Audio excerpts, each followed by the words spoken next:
I have told this story exactly once before, to a man who didn't believe it. He said a woman like that, plain, quiet, no people of her own, couldn't have held a ranch family together the way I described.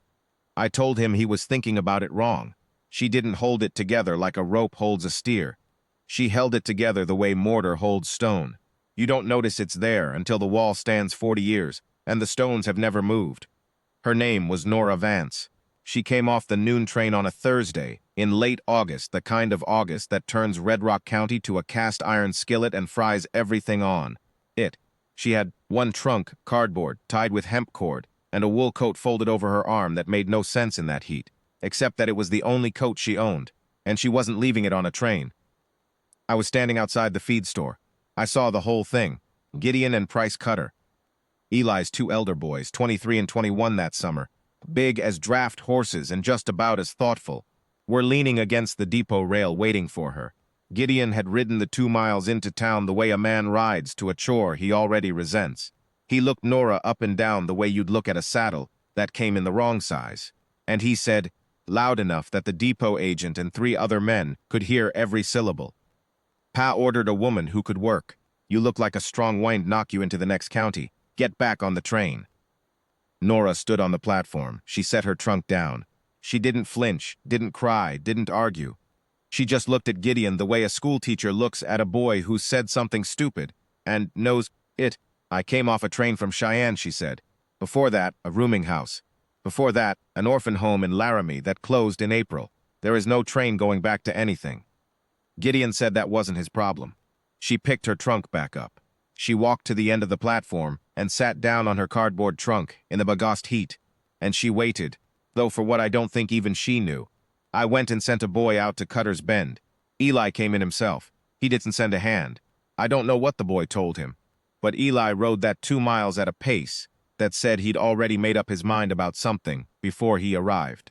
He was 54 that year, built like a post-oak fence post, with a face that had been weathered into something more geological than human. His wife, Margaret, had died of fever 6 years before, and whatever softness had lived in him died in the same season. He ran the ranch on silence and stubbornness, and an absolute refusal to discuss his feelings, which, as far as I could tell, he no longer had. He rode up to the depot, got down, and looked at Nora on her trunk. He looked at Gideon. He didn't say a word to his son, not one word, but Gideon found somewhere else to be. Eli looked back at Nora. "You cook?" he said. "Yes," she said. "You work hard?" "I've done nothing else my entire life." He picked up her cardboard trunk. He put it in the wagon. He said, "Get in," without looking at her. And that was the entire negotiation. I watched them drive back up the road toward Cutter's Bend, and I thought, that woman has no idea what she's walked into. And I was right, but not in the way I meant it. I rode out to the ranch regular that fall. Eli owed me for a fence repair and paid in installments of company, since cash money was thin. So I watched it unfold from close enough. Gideon and Price were cold to her. Not cruel, not the way their father would have corrected. Just cold in the particular way young men are cold to something they resent being proven wrong about. They ate her food without comment. They left their boots where she'd trip on them. They spoke around her like she was furniture. Eli watched all of it and said nothing, which was his way of watching to see what she'd do. What she did was work. She was up before the sun. The kitchen was running before Eli got his boots on. She learned the ranch's patterns the way a good hand learns a new range. By watching first, asking only what she needed, and never making the same mistake twice. By the 3rd week, without being asked, she'd figured out that the middle boy, Clem, 16, the quiet one, wasn't eating enough, and she started leaving a second plate in the kitchen for him after supper because she'd noticed he was embarrassed to ask for more in front of his brothers. Clem started coming in on time for meals. Small things. The mortar, not the rope.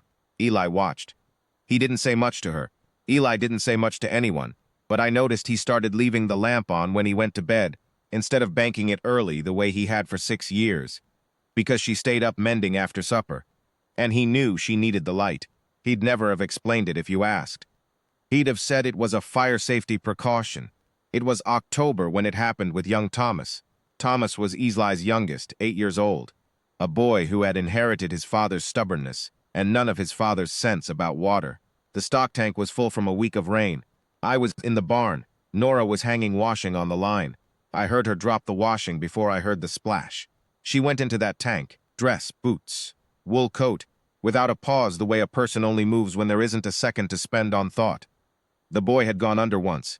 She got him up, got him over the edge, got the water out of him on the cold ground, and kept his breathing going with her hands, and a certainty I have never seen in a person who wasn't a doctor, and she wasn't a doctor.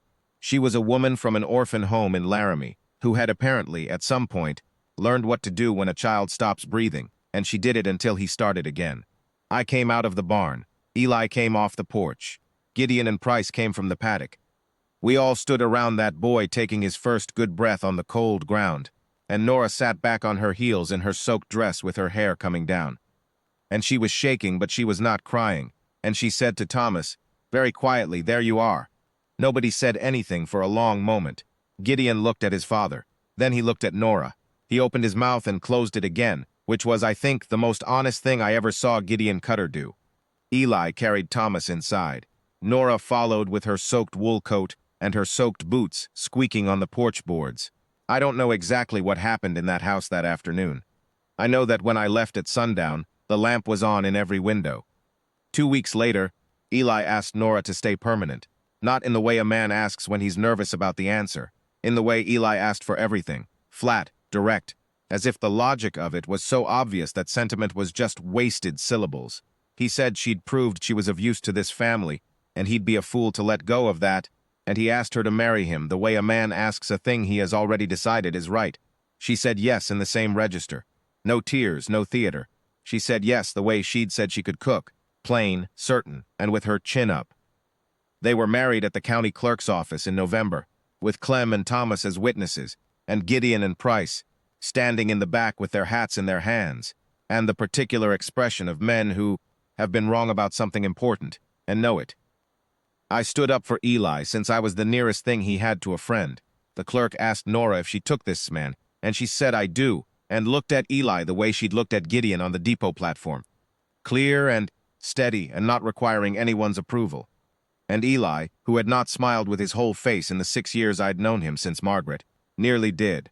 I have watched that ranch for 20 years since. The wall has never moved. The stones have never shifted. Thomas is grown now and runs the south pasture, and he calls Nora Mama, the way he's called her Mama since he was 9. And Gideon and Price call her nothing but her name, but they say it with a respect that costs them something, which is the only kind worth having. A woman came off a train with a cardboard trunk and no people of her own, and every man at that depot watched Gideon Cutter turn her away. And every man was wrong alongside him, including me, if I'm being straight about it. She held that family together. She held it the way you don't notice until you look at 40 years, and not one stone has moved.